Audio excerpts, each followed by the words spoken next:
go again? Oh, no, not again. You've seen it before, haven't you? Dom, how long have we been doing this? Once more unto the breach, dear friends. Again and again and again until we're both dead.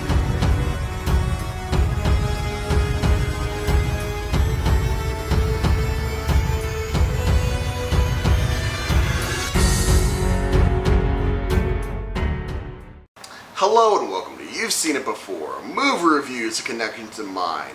The Tomorrow War is dropping on Amazon Prime this weekend. It is directed by Chris McKay and stars Chris Pratt as Dan Forrester, an ex-Green Beret turned science teacher who is drafted into to fight a war, but not just any war, a war 30 years in the future where aliens appeared on Earth and are systematically wiping out the human race. The human race is on the verge of collapse, and it is up to some time travel technology and the world's population from 30 years in the past to help save humanity in the future. Now, this video review will contain spoilers of the Tomorrow War, but I'll try to do my spoiler-free thoughts first off, and then I'll get into some spoiler talk later, but just so you know, there will be some spoilers later on in this video. With that being said, let's get into some spoiler-free thoughts. Is this movie any good? Is it worth seeing? If you have an Amazon Prime account, is it even worth just hitting play? I would say it's definitely, if you're into the sci-fi genre, I think it's definitely worth checking out at least once. However, if you had a choice between one of this movie or something else, I might not recommend this right off the bat. The reason why I really wanted to see this movie in the first place is because the premise of drafting, soldiers in the past to fight a war in the future was done in this Star Trek Voyager novel that I read from 2016, I believe, and that featured a very similar plot point where an army keeps getting more and more recruits because they're recruiting using time travel technology to recruit soldiers from their past. However, in that novel, there were certain side effects, and it was a one-way trip, and there was it was seen as a more. It's like, how could you even consider doing this? Are you really that desperate? There were some moral implications of that, and I was thinking that that book did that sort of concept very well, and seeing as how that was basically the premise of this film, I thought, oh, maybe we'll deal with that sort of situation as well, and maybe there will be some ethical and time travel bendy, wibbly wobbly, timey wimey implications of things, and that will be very interesting. But really, they don't, and they do the bare minimum of explaining, the time travel thing, how it works. Really, any time travel movie will fall apart if you think about it too hard. However, this film just kind of, it falls apart if you think about it really at all, as far as the time travel mechanics and how things work. Certain decisions that are made by the characters as to, the course of the war and maybe preventing the war.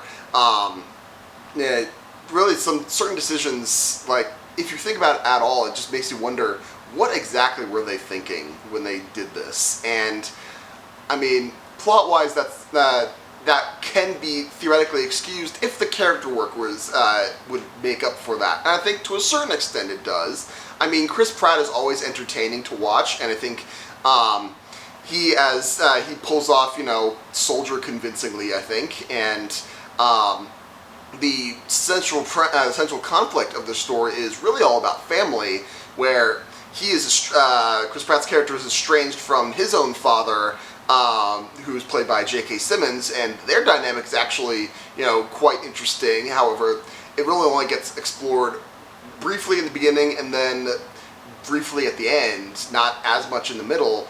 And there's also, Chris Pratt's character also has a young daughter who he has to wrangle with in the present time. So there's a lot of family dynamic there, and there's some interesting character work going on with there. However, I feel like some of the actors do a better job than others, and I think in certain emotional scenes, especially with Chris Pratt and another character, the other character, and I'm being cagey here because it's sort of a spoiler. Chris Pratt in this one scene, the other character is doing a very is a very emotional scene. However, Chris Pratt is not reacting, very well. At least on his face, it's not really showing that these emotions are happening later on when they're interacting.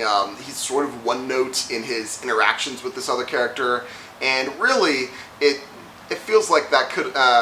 That might be up to direction. Like he could, maybe he wasn't getting the right direction, because he's very much capable of, emoting in these sorts of situations. But I didn't feel it from this performance, and because of that, we're left with the action. And while the action in the beginning is kind of cool, it really just kind of devolves into really generic stuff that you've seen 1,000 times before with various, sci-fi action films or action films in general. And really, all this boils down to is that this movie is, it really doesn't take advantage of the premise that I think that it could have. And because of that, this film really just sags into, the forgettable territory. So, really, I don't hate that I saw it. I don't think I wasted my time with it, but I'm definitely not going to be checking this out again. If I were to give to Tomorrow War a letter grade, I will give this a C-, because this film, again, I was maybe it was my expectations going into it, but really I feel like they dropped the ball and could have gone even more into the premise rather than just kind of shoehorning in this this other conflict that they really don't explore very well either.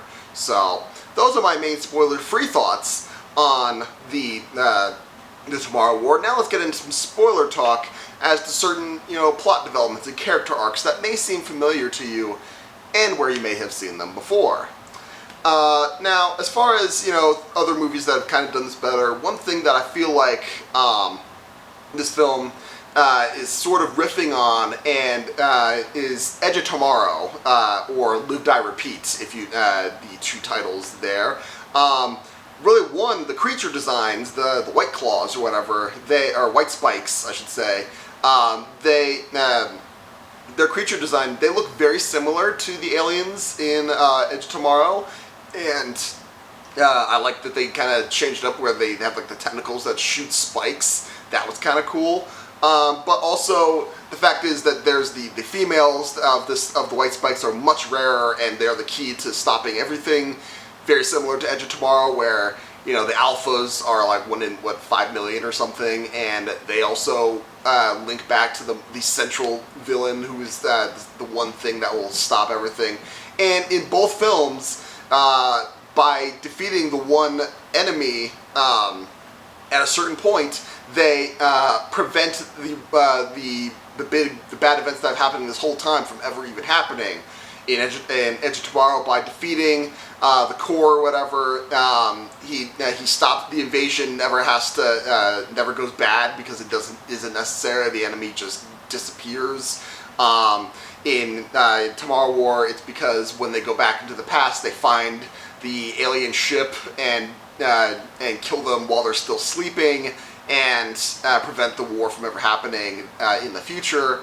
So there's definitely some similarities there, but in my mind, I feel like Edge of Tomorrow did that so much better.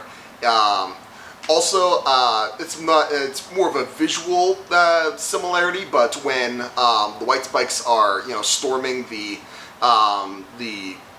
installation in the middle of the ocean or whatever, the sea walls, whatever, they're just kind of swarming up this large wall. It just kind of reminded me of the one visual in World War Z, where the zombies are trying to are attacking and building a dead body ladder up this wall. So there's certainly a similarity there. Also, I feel like this whole premise of stop these bad events in the past so they don't happen in the future. This is a trope that's happened a lot in sci-fi, and one example that I thought of was an episode from the 3rd season of Star Trek Enterprise, Twilight, I believe, where Captain Archer wakes to find himself in a future where Earth has been destroyed, humanity's getting systematically wiped out. However, if he gets these it all stemmed back from one impact with anomaly that left parasites in his brain, and by eliminating them in the future, they also eliminated them in the past. So by eliminating them all, it seems it makes that all the events that happened throughout that we see through this episode never occurred, and so they go back essentially by doing this one procedure, he prevents all of that from happening. Again, that trope's been done in a lot of other sci-fi franchises, but that's just one example that I thought up. Really, the only other thing that I would bring up in this spoiler talk is, like I said, I was trying to be a little bit cagey with, before my spoiler-free thoughts, but now that we're in spoilers, the fact that, if I pronounce her name right, Yvonne Strahovski, who plays the adult Mary Forster, the grown-up version of Chris Pratt's character's daughter, that one scene that I was talking about where she kind of just like pours out her soul, bares her soul when describing, you know, hey, our family kind of broke apart and I watched you die and the doctor wouldn't let me be with you. And it's like, that was very impactful, and she did a really good job, you know, props to her. But yeah, Chris Pratt, I wasn't seeing any, you know, moving emotion in his face on that one. And also, I feel like it should be noted that his decision, where he's so bent on, you know, I gotta, all right, come back with me, not come back, adult Mary, come back with me into the past, and yeah, it's like, no, I gotta get this back into the future to save him. Then I feel like that's almost on the same vein. It's like it takes so long for him to realize, oh, hey, no, Mary's been telling me this entire time, take this toxin back into the past to prevent this from ever happening, but he's so bent on, no, I gotta go back and get her, we gotta go back into the future. It's like, that's almost on the same vein in my mind as, you know, when Chris Pratt as Star-Lord got emotional and, you know, punched Thanos before they could get the Infinity Gauntlet off him. It's like, your emotions make it, this is the second time where a character played by Chris Pratt has his emotions make him make dumb decisions. You could say that the Infinity War example is more extreme, but this is I feel like this is starting to become a pattern, I feel like, with Chris Pratt performances, and we should really just nip that in the bud. So, those are my main thoughts on The Tomorrow War. What did you think of the film? Did you like it? Did you not like it? What about my analysis? Do you agree, disagree? Did I miss anything? I probably missed something. Let me know in the comments down below. Thank you so much for watching. I appreciate whatever audience I can get. Be sure to check out my next movie review, which will be for Black Widow. I will be reviewing that next weekend, as well as we have, I believe, 2 episodes left to go in Loki. So once those episodes come out, I'll be doing my full series review of Loki, which, considering that they've said that there's most likely going to be a season 2, so it'll probably be a season review rather than a series review. We'll see. But yeah, if you look forward to those, and if you liked this video or any other video on my channel, please give me a like, share, and especially a subscribe. I'd very much appreciate it. Again, thank you so much for watching, but just remember, there is nothing new under the sun, and yes, you have seen it before.